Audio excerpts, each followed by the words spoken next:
So, pero ito, hindi na kailangan ito ng... Hindi na kailangan para sumaya. Sabi niya, hindi ko kailangan ang taong magpapasya sa akin kasi kaya kong tumawang mag-isa. Hello? Hello? Hello? So, sino nakakaalam nito? Hulaan nyo nga kung ano to. Sino to? Yan? Simulahan ba? Alam na alam eh. Itong isa. Mambon. Alam na alam ah. Si Pastor Noel. Pastor Noel. Oh, ito. Hindi mo alam yan? Ha? Magyo.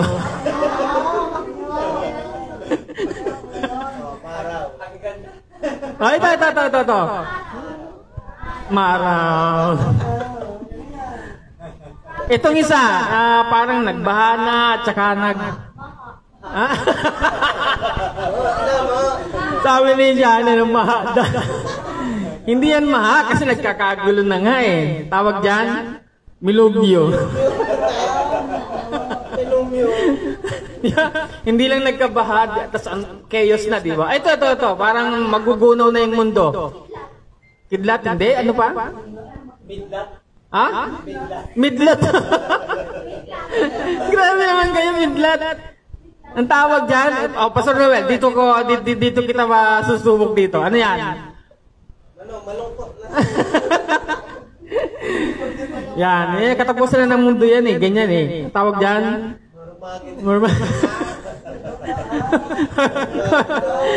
Mamagidon. Pero ito ang pinakamaganda. Ito talagang sobra na talagang nabuksan ng aking isipan. No? Ito talagang kauna-unahan ko talaga itong nakita na talagang sobra akong natawa. No? Sobrang nabuksan ng isip ko. Ito. Kasi parang totoo naman talaga ito eh. Yan o.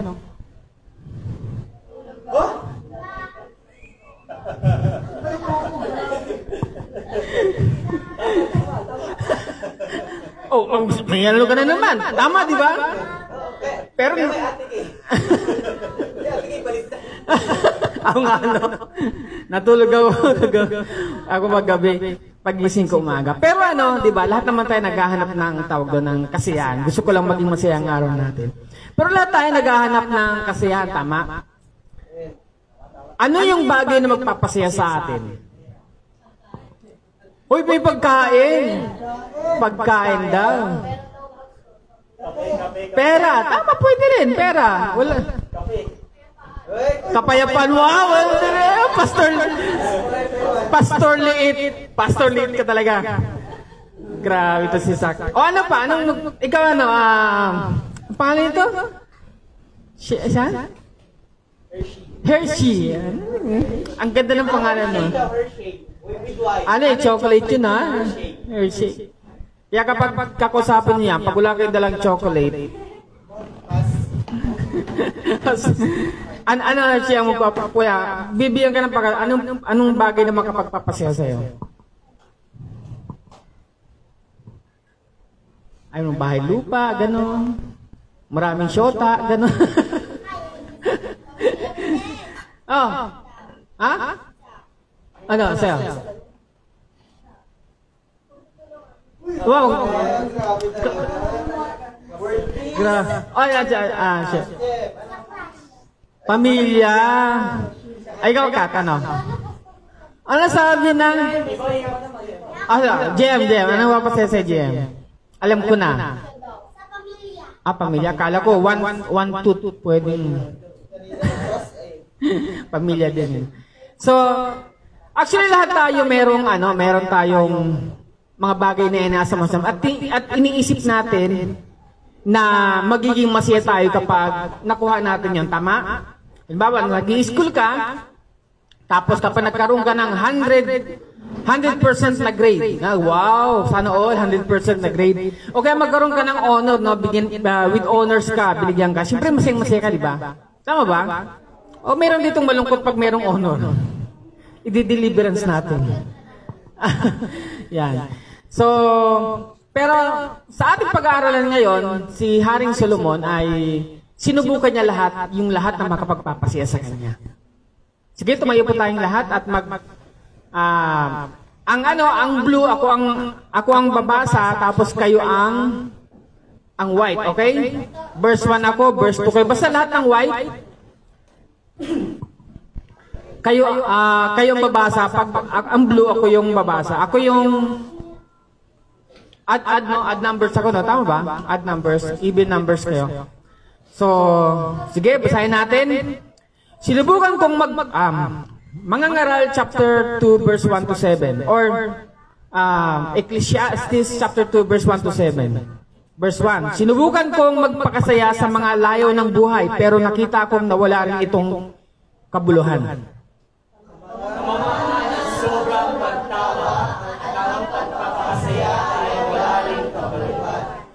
Sinubukan kong magpakasaya sa pag-inom ng alak, kahit na marunong ako, sinubukan kong gumawa ng kamangmangan. Naisip ko lang na baka iyon ang pinakamabuting gawain ng tao sa maikling buhay niya dito sa mundo. Gumawa ako ng mga nakikilabay, nagpagawa ako ng mga bahay at nagtanim ng mga ubas. Nagpagawa ako ng mga taniman at pinataniman ko nagpagawa ako ng mga taniman at pinataniman ko ito ng sari-saring puno na namumunga. Nagpagawa ako ng mga imbakan ng tubig para pasabigan ang lupanin. Bumili ako ng mga lalaki at babaeng alipin at may mga alipin din ako na ipinanganak sa aking bahay. At ako ang may pinakamaraming kawan ng hayop sa lahat ng naging mamamayan ng Jerusalem.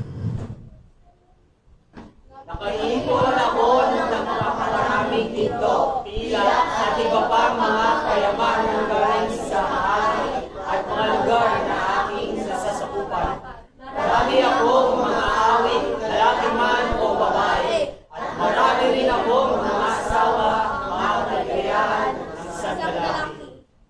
Ako ang pinakamayaman at pinakamarunong na taong nabuhay sa buong Jerusalem. Nakukuha ko ang lahat ng magustuhan ko.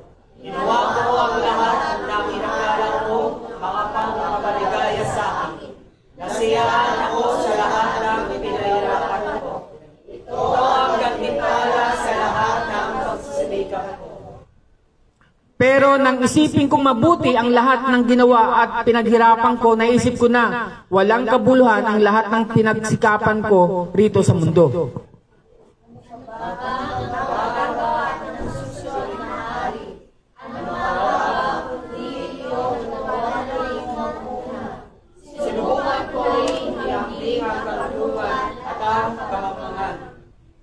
At nakita kong mas mabuti ang karunungan kaysa sa kamangmangan, gaya ng liwanag na mas mabuti kaysa kadiliman. Alam ng marunong ang patutunguhan niya, ngunit ang hangal ay lumalakad sa kadiliman. Pero alam na muling pareho lang silang mamamatay. Kaya sinabi ko sa aking sarili, ang sinapit ng mangmang ay sasapitin ko rin. Kaya anong kabutihan ang mapapala ng pagiging marunong ko? Wala talagang itong kabuluhan. Lahat tayo marunong man o mangmang ay pare-pareho mamamatay at makakalimutan. Sabay-sabay tayo? Kaya kinamumuhian ko ang buhay dahil kahirapan ang dulot ng lahat ng ginagawa rito sa mundo. Ang lahat ng ito ay walang kabuluhan para ka lang mahabol sa akin. Manalangin tayo, dakilang Ama, salamat Panginoon sa araw na to. Salamat Panginoon dahil alam namin Panginoon, ang salita Panginoon ay tunay Panginoon na kinakailangan namin at alam namin ito ang bagay Panginoon na gusto nyong marinig namin. Salamat o banal na Espiritu sa inyong pagsama sa bawat isa. Muli Panginoon, ang puso at isip namin Panginoon ay nakabukas upang tanggapin lahat ng mga pagpapala ng iyong salita sa umaga na to. Sa pangalan ni Kristo Jesus, Amen. Ikaw, magpapuro po tayo. So sabi nga, ang ating panahon ay punong-puno ng mga isim. So ang mga paraang humahanap ng saya, except from God. Except from God. Humahanap ang tao ng kasiyahan. maliban hanapin niya ang Diyos. Ibig sabihin, ito yung kasiyahan na hindi kasama ang Diyos. Ha? So lahat tayo dito na naghahanap ng kasiyahan at kasama natin ang Diyos, hindi tayo kasama rito siyempre. Pero lahat ng mga tao na nasa labas, na gusto nilang maging masaya at mahanap sila ng mga kasiyahan, pero wala silang takot sa Diyos at hindi sumasamba sa Diyos at hindi hinahanap ang Diyos, yun ang pag-uusapan natin ngayon, na lahat ng iyon ay pawang walang kabuluhan. Marunong ka nga, wala kang Diyos. Mayaman ka nga, wala ka namang Diyos. Matalino ka nga, wala ka namang Diyos. Maganda ka nga, wala ka namang Diyos. Ang lahat ng iyan, sabi ng Solomon, ay walang kabuluhan. So, ano nga ba itong ism na sinasabi? Yung tinatawag na individualism. Alam niyo ba ang individualism? Yung it's all about me, myself, and I. So, ang maraming tao na parang bang lahat na lang ng ikot ng mundo ay umiikot lang sa kanya. Tipong, hindi na iniisip kung masasaktan niya ang ibang tao. Basta ang iniisip niya lagi, masasaktan ako, kaya kinakailangan mauna ako. Tama? Maraming mga taong ganyan. Kaya marami akong kinabibiliban ng mga tao na kung saan inuuna pa yung kapakanan ng mga iba kaysa sa sarili. Dito, individualism, mas inuuna niya ang kanyang sarili, ang kanyang feelings, ang kanyang damdamin kaysa sa damdamin ng iba. Napaka-insensitive. Pangalawa yung materialism. Yung tipong hinahanap nila ang kanilang kasiyahan sa mga material na bagay. Kung may maganda lang sana akong cellphone, kung may maganda lang sana akong bahay, kung may maganda lang sana akong damit, magiging masaya na ako. Totoo ba? Kapag ba ikaw ay may magandang damit, magiging masaya ka na sa buong buhay mo? Naalala ko yung iPhone dati, no? iPhone 1, iPhone 2, iPhone 3. Kapag nagkaroon ka dati noon na nagkakahalaga ng mga nasa 45,000, ganun pa yung mga ano nun. At lahat ng mga tao gustong-gusto makabili noon. Naalala ko yung keypad na Nokia, na mayroong X na keypad. Naglalaway ako nung sa Robinson, nakaganon ako. Ang mahal naman ito. Nasa 42 yata yun, ganun. 42 to 45. Black and white lang yun. Tin, tin, tin, tin, tin. Pero pagdating ng panahon, kahit gaano kamahal ang bili mo nito, ito'y paglilipasan. At makikita mo na maging ang mga material na bagay ay wala rin naman kabuluhan. Yung humanism, alam mo yun, marami to humanism. Yung kaya natin at hindi na kailangan ang Diyos. Maraming ganyan. O, hindi natin kailangan si Lord. Kaya na natin yan. Kaya na natin gumawa. Kaya na natin magsumikap. Yan, humanism. Hindi nila kailangan ng Diyos. Actually, ang Diablo o si Satanas, ginagamit tong humanism. Yung okay lang, tayong mga tao, hindi na natin kailangan ng Diyos, kailangan mabubuhay naman tayo. Yung humanism, kaakibat nito yung atheism. Yung escapism.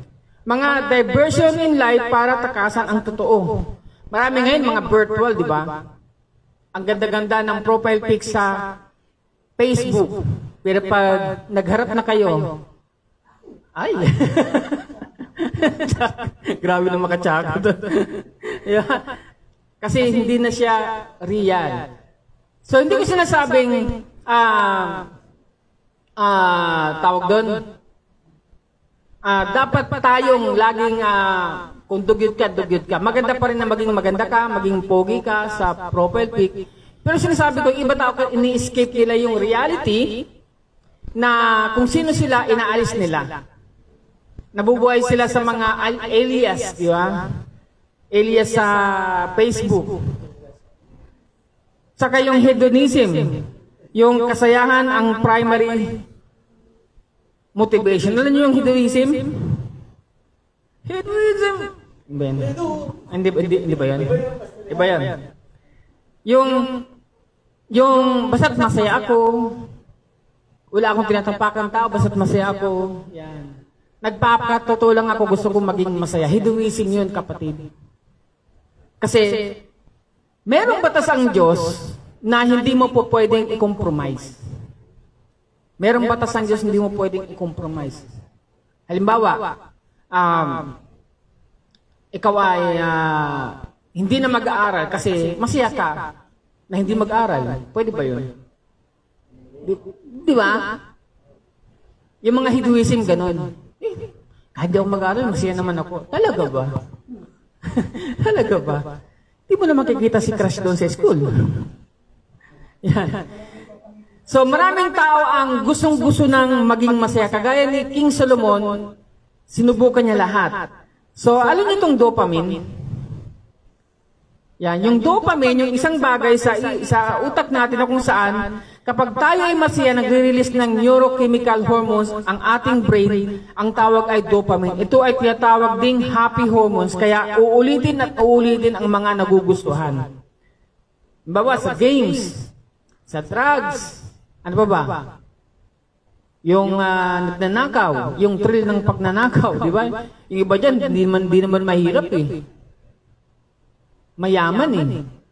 Bakit? May Hinduism sila na kapag nagagawa nila yon, nakakalamang sila sa kapwa, nagugustuhan nila. Pero hindi ibig sabihin, tama yon. Minsan, nasa dahil happy tayo sa ginagawa na yon, kaya uulitin yan, natin yon. Kaya nga tawag lahat ng pleasure at kasayahan, pero sabi sa dulo ng verse, it turned to be out of futile o wala rin namang kabuluhan. Kailangan. So ayon sa pag-aaral,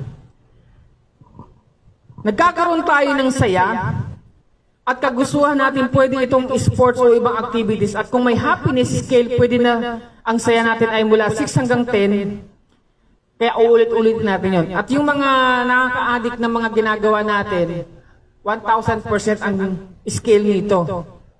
Nagbibigay ito ng tawag na hyper pleasure. Tingnan nyo to. See, me looking for something to trigger my dopamine. Yung alam mo yung kapag boring ka na, naghahanap ka na pwede mong pagkasiyahan, di ba? Kaya yung iba nang bubuli na lang nang di mo maintindihan, nananabunot na lang kasi doon sa masaya. Naghahanap ng trigger. Yeah. So si Solomon, ay na-discover ni Solomon ay habang hinahabol niya ang happiness, ay lalo lang siyang nagiging unhappy.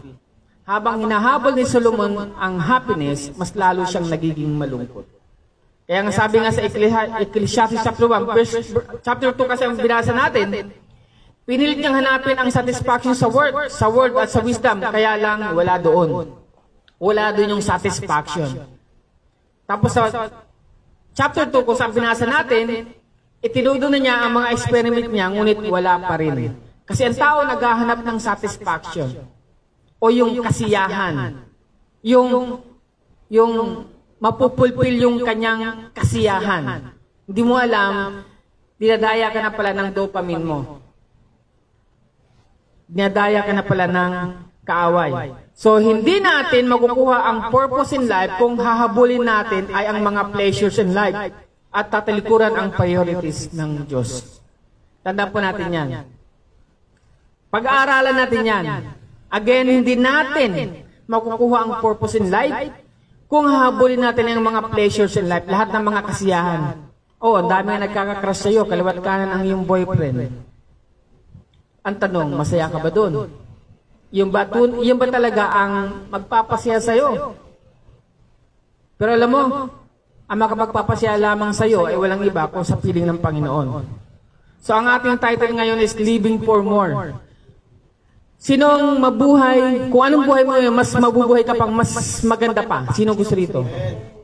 Yung extra. Di ba? Extraordinary tao ka. Sabi mo sa tabi mo, extraordinary person ka pala. Yan.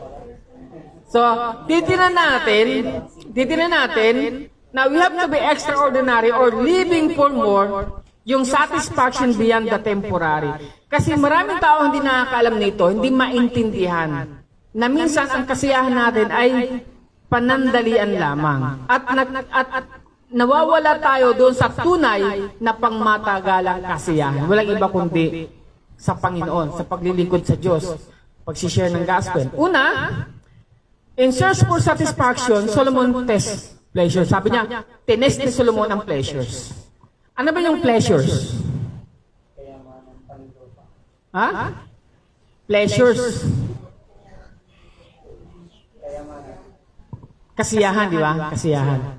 Kaya sabi sa 2:1, Ecclesiastes chapter 2 verse 1, I said to myself, come now, I will make a test of pleasures, enjoy myself. Sabi ni Solomon, itetest ko yung pleasure, mag-enjoy ako ngayon para magkaroon ako ng satisfaction ng tunay na kasiyahan, sinabi niya. So sinubukan kong magpakasiya sa mga layaw ng buhay, sabi sa Tagalog, yung binasa natin kanina. So maraming mga tao, sinusubukan to, layaw ng buhay. Di ba? Layaw ng buhay. Alam mo ba layaw ng buhay? Yung magpapasaya sa'yo minsan. Yung mayroong kang thrill. May klase ka, magbubulak-bul ka ngayon kasi may thrill. Masaya, nandoon si crush, nandoon yung yung ano. Di ba? Ganun minsan, mag-isip ang mga tao. May thrill. Pero ang tanong, may enjoy mo ba talaga? Kaya maraming tao naghahanap ng amusement. Pasensya na po. Ngayon pala magpapasensya na po ako sa inyo. Kasi kinuha ko po yung picture nyo sa Facebook. Pasensya na po ha. Kung sino man po ito, patawarin po ninyo ako kasi ito na po siya. Ginrab ko screen grab ko. Tapos abi ko lalagay ko sa Facebook para naman, sabi ko, baka naman matuwa, baka matuwa. Pag natuwa kayo, ilibre nyo lang ako mamaya ng Big Brew. May Big Brew pa naman dyan. Ayan.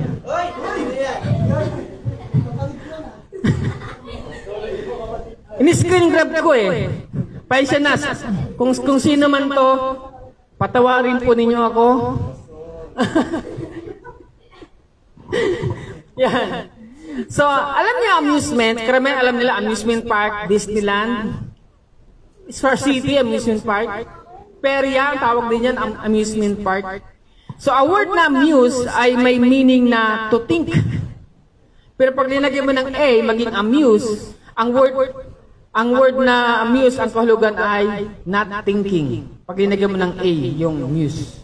So, to think, muse, sabi mo sa kanya, sa tabi mo, muse ka pala, nag-iisip ka. Nag-iisip. Kaya meron mga, di ba, sa mga school, muse. Sino yung muse? Babae, lahat ng magagandang babae, ginagawang muse. Yan. Pag linagyan mo ng A, amuse na, not thinking na, hindi na nag-iisip. Yun ang amusement. So sabi ni Merriam-Webster, ang ibig sabihin ng amusement is to divert the attention. Kasi doon ka masaya. Dapat may ginagawa ka, pero dahil gusto mo panandalian, may divert attention mo para maging masaya ka, gusto mo ng amusement. So maraming amusement yan. Yung mag-chat kay crush, ano pa ba? Mag-games, ano pa ba? Basta kung ano-ano. Yun ang ano. Kaya kung ang hanap ay amusement, karaniwan talaga ay hindi nag-iisip. Kasi maraming bagay ang hindi nagagawa kapag ikaw ay naghahanap ng amusement. Kaya ang ano, sa amusement park, wala kayong gagawin doon kundi maglustay ng pera. Pumunta kayo sa Star City, go.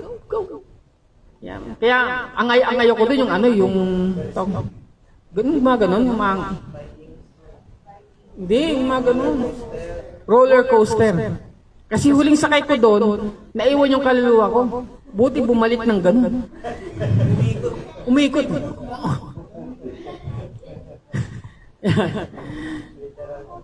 So, amusement.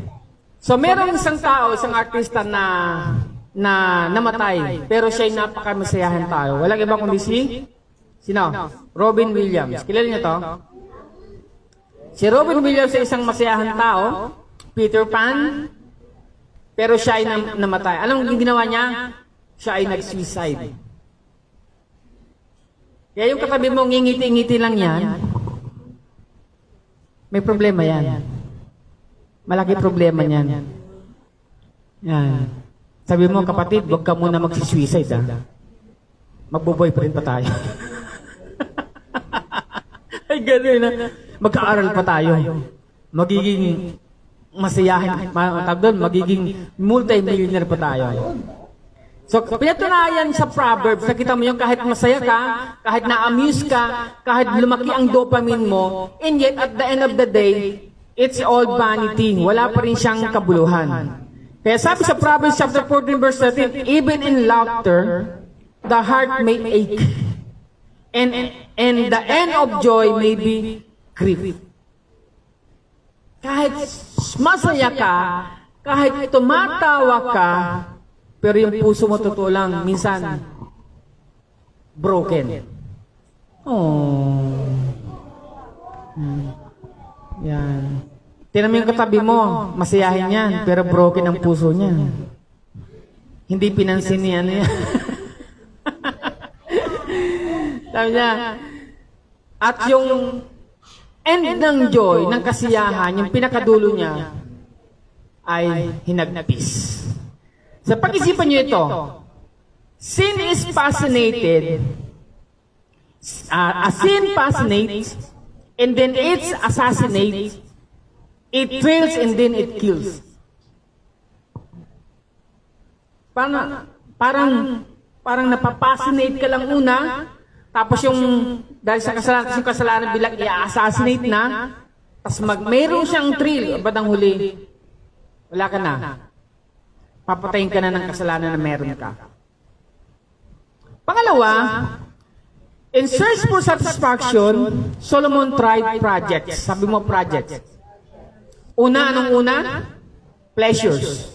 Pangalawa, projects. Sabi ni Solomon, siguro, ito, panahon na. Siguro, masasatisfied na ako rito kasi sa pleasures, hindi ako nasatisfied eh. Hindi ako nagkaroon ng tunay na kasiyahan. Siguro dito sa project, sa mga gagawin ko, ako ay magiging masaya. So, pagkatapos ng hangover ni Solomon, ang next layover niya ay ang mga massive building projects.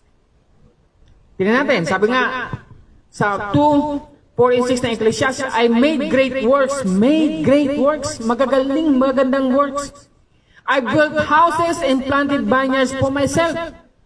Gumawa ko ng magagandang bahay, taniman ng mga ubas-basan para sa aking sarili, sabi ni Solomon.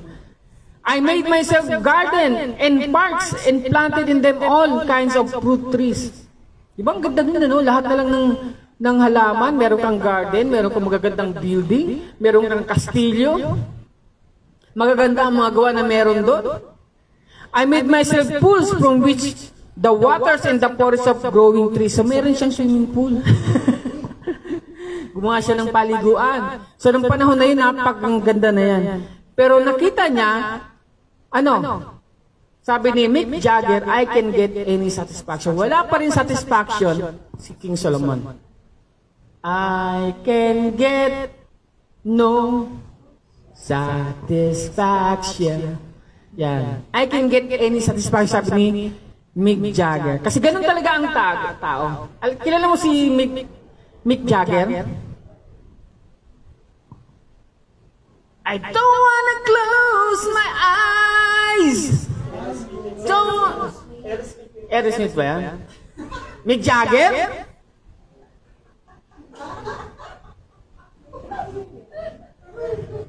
Yun na yun. Basta yun na yun, si Mick Jagger. Basta siya yun. Hindi ko alam kung singer yan o ano. So, hindi talaga natin matatagpuan ang satisfaction in life kung ang magiging habol natin ay mga projects above God's priorities. Meron ka nga magagandang projects, pero wala ka doon sa priority ng Panginoon, ng Diyos, wala pa rin. Hindi mo pa rin matatagpuan ang satisfaction in life. Say amen. So, tapos na ni Solomon ang pleasures, ang project, sinubukan niya naman ang possession. Siguro naman, magkakaroon ako rito ng satisfaction. Magkakaroon ako dito ng tunay na kasiyahan. In search for satisfaction, Solomon tried possession. Kaya nga sabi niya sa verse 7 ng chapter 2, bumili ako ng mga lalaki at babaeng alipin at may mga alipin din ako na pinag sa aking bahay at ako ang may pinakamaraming kawan ng hayop sa lahat ng naging mamamayan ng Jerusalem. So napakayaman talaga ni Solomon. Sobra-sobra ang yaman niya.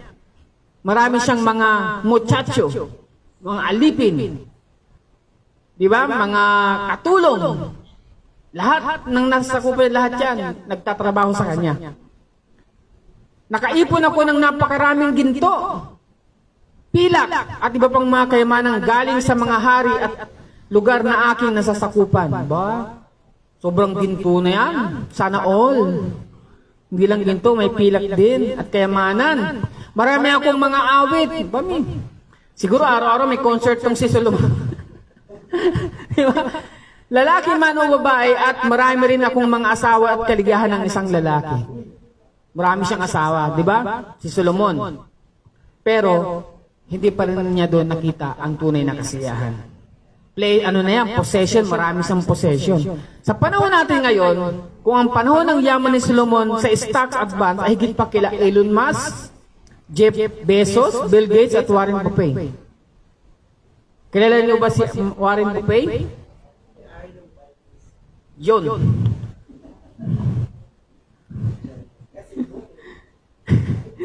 Kung pagsasamahin ito dahil nagkaroon pa siya ng mga karagdagang yaman mula sa mga taxes, trades at mga tributes. So wala yan. Kahit pagsamahin mo yung yaman ng pinakamayaman ngayon, sa panahon natin ngayon, si Hari Solomon pa rin ang mayaman. Tignan nyo to. Si King Solomon ay merong 700 wives and 300 mistresses. Yeah. Kaya kahit na maubos mong maging syota ang lahat ng mga cute na lalaki dito sa mapulang lupa, hindi ka pa rin magkakaroon ng satisfaction. Si King Solomon nga, panis ka, 700 wives. Taming asawa. Diba? Siguro, may mistress pa 300. Sa loob ng isang buwan, 30 days lang. Sa isang taon, ilan ba? 365. Days? 360. 2 taon makikita ng isang asawa si Solomon. So, walang purpose in life kung hahanapin ito sa mga possession at relations dahil wala doon ang Diyos. Kahit na maging si King Solomon to hari at ang lahat ng mga asawa niya, hindi pipitsugin magaganda talaga. Mga magaganda, mga prinsesa. So, pero sabi niya, wala doon yung kasiyahan. Kaya kahit yung lahat ng crush mo sa school, maging boyfriend mo pa, wala doon ang kasiyahan. Hindi yun ang magbibigay sa iyo ng kasiyahan. Ano pa? Ano sinubukan niya, no? Pleasure, projects, possession, ito, pang-apat, at dito magtatapos, prestige. So, Solomon sa 1917, hindi ko na babasahin lahat, sabi niya, I became great. Siya ay naging great. I became great and surpassed all who were before me in Jerusalem. Also, my wisdom remained with me. Magaling na siya, alamat na siya, great eh. At marunong pa siya, meron siyang karunungan. So, whatever my eyes desired, I did not keep from them. I kept my heart from no pleasure, for my heart found pleasure in all my toil. And this was my reward for all my toil. So makikita mo rito, from 9 to 17, itong makikita mo kay Solomon. Yung myself 4 times, me 6 times, my 12 times, and I 24 times. Ako, puro ako. Makikita mo rito yung pagiging selfish na ni Solomon. No wonder nung bandang huli si King Solomon na wala siya sa pagsamba kay Lord. Nag-compromise siya. Kasi lahat ng naging asawa niya, may kanya-kanyang Diyos, pinayagan niya sumamba sa mga Diyos-Diyosan. Hanggang sa merong isang asawa niya na pinasamba na rin siya doon sa mga Diyos-Diyosan na yun. Yan ang tragic na meron si King Solomon. Kaya nga, wala pa rin talaga, kahit na ikaw ang pinakamatalino, pinakamagaling, pinakagwapo, pinakamayaman, pinakamaganda, wala doon ang kasiyahan o satisfaction ng buhay. Kaya huwag mo sasabihin, pag naging kagaya lang ako ni Miss Universe, magiging masaya na ang buhay ko. Mali ka doon, kapatid. Ngayon pa lang, pag may Diyos ka, mas higit ka pa doon sa Miss Universe na yon. Mas magiging masaya ka pa kaysa sa kanila. Amen ba? Alam ko, kinakausap kayo ng Panginoon ngayon. Siguro iniisip ninyo, insignificant ako, wala akong value. Buti pa sila, superstar sila. Crush ng bayan. Kapatid, kung wala silang Diyos, mas masaya ka pa kaysa sa kanila kasi may Diyos ka. Tignan mo, ang pagnanais niyang maging best and the brightest ay napulpil 1 Kings chapter 10, 23-24. And King Solomon was greater in riches and wisdom than all the other kings of the earth. The whole world sought the audience with Solomon to hear the wisdom God has put in his heart. Meron na siyang wisdom eh. So even with the applause, palakpak ng tao, his heart remains unsatisfied. Kahit pinapalakpakan si King Solomon, hindi pa rin siya nagkakaroon ng kasiyahan. His heart remains unsatisfied. True purpose and lasting satisfaction in life cannot be found in wealth or pain. Ano raw? Yung tunay na satisfaction, pang matagalang satisfaction, hindi yan makukuha sa kasikatan o kayamanan. Kapag si God is not first in our lives, we will always feel empty, for He alone can fill the void in our hearts. Wala pa rin makapagbibigay ng satisfaction. Anong kailangan natin? Jesus. Kita niyo to? The unsatisfied longings we experience in life, no matter what we possess, reveal that we were created to find true satisfaction in the Lord Jesus Christ alone. Yan ang sabi sa John 4:14, di ba? Sabi rito, kay Jesus and the Samaritan woman. Sabi niya, but whoever drinks the water I give him will never thirst. Kung sino man daw ang uminom sa tubig na ibibigay ko, sabi ni Jesus Christ, hindi na mauhaw. Alam niyo ba yung uhaw? At kapag uhaw na uhaw kayo, kailangan yung ano? Tubig. Hindi lang tayo nauuhaw sa tubig. Minsan sa mga nauuhaw tayo doon sa atensyon, nauuhaw tayo sa pain, nauuhaw tayo sa kayamanan, gustong-gusto natin, nauuhaw tayo sa pleasures, sa projects, sa possession, sa prestige. Si King Solomon, prestige nakuha niya na. Pero ba't nang uli, nung nabasa natin, maging ito lahat ay walang kabuluhan. Mangmang o matalino, mayaman o wala, lahat mamamatay. So anong purpose ng buhay natin sa mundo? Simple lang. Makilala natin si Kristo. Kasi ang true satisfaction we will find in the Lord Jesus Christ alone. Sabi nga ni Christ in Andy, chase money, you'll get it, but it will be temporal. Pursue popularity, you'll have it, but it won't transform your character. Look for Jesus, and He'll satisfy you, give your life meaning, and add all those things people are hardly pursuing without stress. So ano nga bang gusto natin? Yaman na material? Yan ba yung magpapasya sa atin? Yakap ng mga kasama? Companionship? Yahoo ng tagumpay? Yahoo! Kilala niyo to? Gusto kong ipakita sa inyo ito.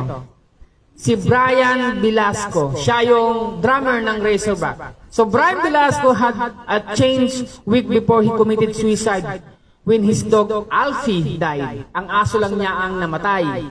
Para sa kanya, Alfie meant everything to him. So sa'yo, ano ang pinakamahalaga? Alam nyo, ganito lang yun eh.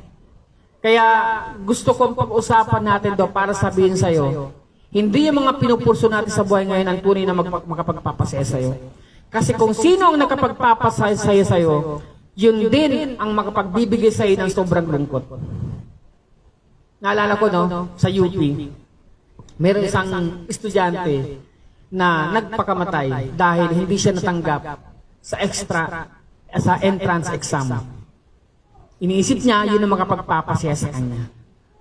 Kaya minsan devastated tayo. Kapag yung sobrang halaga na alam natin makapagpapasaya sa atin, hindi natin nakuha, sobrang tayong nalulungkot, nadidepress. At ang iba, nagsisuicide. Hindi mo kailangan mag-suicide kasi wala doon ang kasiyahan mo. Ang kasiyahan mo talaga, walang iba ako din nasa ating Panginoong Kristo Jesus.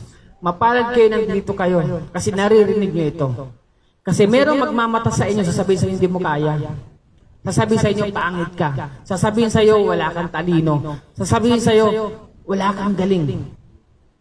Pero sa isip mo, sasabihin sa'yo ng puso, may Kristo ako.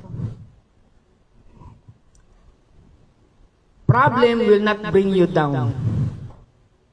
Pang-iinsulto nila will not bring you down. Naalala ko kahapon na naman, meron tayong estudyante doon sa Ugong, umiiyak. Ba't siya umiyak, ma? Sinabihan siyang epal. Iyak naman siya ngayon. Sabi niya, ba't ka umiiyak? Sabi niya, kasi nalang epal. Umiiyak siya. Yung iba, pagkakantahan na. Sabi niya, epal ka ba? Hindi po. Ang sabi mo, ma? Huwag mong paniniwalaan. Ay, kasi sinasabi ko rito, yung akala nating kasiyahan na meron tayo, aplos ng tao, haplos ng pagmamahal, ningning ng karangyaan, ningning ng kasikatan, pag nawala sa yan, madidepress ka. Pero kahit mawala, kung meron ka man yan, at kahit mawala yan, pero alam mong may Kristo ka, hindi kailanman na ikaw ay madidismaya. It will not bring you down because you have God. You have Jesus. Amen? So, paano tayo magkakaroon ng satisfaction in life? So, what is living for more? Paano? So, ito muna. Una, isuko ang buhay sa Diyos. Lord, hindi ko kayang, nagpupumilit ako mag-aral, pero Lord, isinusuko ko sa iyo ang buhay ko. Ikaw na po ang bahala sa pag-aaral ko. Sisikapin ko makapagtapos, maging honor student. Hayaan mong si Lord ang magdala sa iyo doon. Pangalawa, ilaan sa paglilingkod ang buhay sa Diyos. Magkaroon ka ng meaning in serving. Sa totoo lang, lahat tayo dito, nagkaroon tayo ng meaning mula tayo ay naging leader dito sa church. Isipin mo sa dami-dami ng mga tao, si Lord pinili ka. Ikaw, pumunta ka sa Gem Life. Ikaw magiging leader doon. Paminsan-minsan kakanta ka doon. Ikaw ay magiging pastor doon paglaki mo. Ba, isipin mo yun, Nakatingin ka sa akin siya ko. Diba ang daming tao dyan? Di hamak na mas malalaki, mas marurunong, mas magagaling. Pero nandito ka, bakit? Pinili ka ng Diyos. Lahat kayo. Paglabas mo din sa 3S, iba-ibang nakikita ko ng mga bata doon Pero, wala sila sa church. Bakit? Kayo ang unang pinili ng Diyos. May meaning in serving. Kapag naglilingkod ka sa Panginoon, magkakaroon ng meaning ang life mo. Dalawa na yung pagkatao mo ngayon. Kunwari ko estudyante. O, ako estudyante. Papasok ka sa school. Yan. Pangalawang pagkatao, para kang double agent. Estudyante. Anong pangalawang pagkatao mo? Ikaw ba si Batman? Hindi. Sino ka? Servant of God. Di ba? Servant of God. Yung Diyos na lumikha ng langit at lupa, lumikha sa ating lahat. Ako'y pinili niya maging servant niya. Sipin mo yun. Hindi mo na kailangan ng biodata. At sabihin kay Lord, Lord, ako pa'y magaling kumanta, sumayaw. Tanggapin niyo po ako maging servant. Walang gano'n kay Lord. Titilan niya yung puso mo. Puso mo. Pangatlo ay pagsabi sa iba ang buhay na galing sa Diyos. Mag-share ka lang. Share mo lang. Friend, balang iba ka ngayon Dati puro busangot ng mukha mo. Ba't ngayon ang mukha mo parang lagi ng masaya? Iba yung aura mo. Dati ikaw nangunguna sa kaguluhan sa school. Ngayon, hindi na. Napag ganun si Irish. Parang ako yata niya. Kasi iba ka na Share mo lang. Ay, si Lord kasi. Sabi sa Psalm chapter 16 verse 11, in your presence there is fullness of joy. What? Fullness of joy. At your right hand are the pleasures forevermore. What? Pleasures forevermore. Sa Diyos lang pala natin, sa presensya lang pala natin ng Diyos makikita yung fullness, ang buong kasiyahan, ang walang hanggang kasiyahan. At sa kamay niya, sabi niya, nandoon yung pleasures forever. Anong forever mo? May forever Akala niyo walang forever. May forever. Ito na Hindi lang forever. More pa. Forevermore. Kaya nga sabi sa John 4 verse 14, kaya na binasa ko na, but whoever drinks the water I give him will never thirst. Indeed, the water I give him will become in him a spring of waters welling up to eternal life. Amen? May natutunan ba tayo? Sige po, tumayo tayo.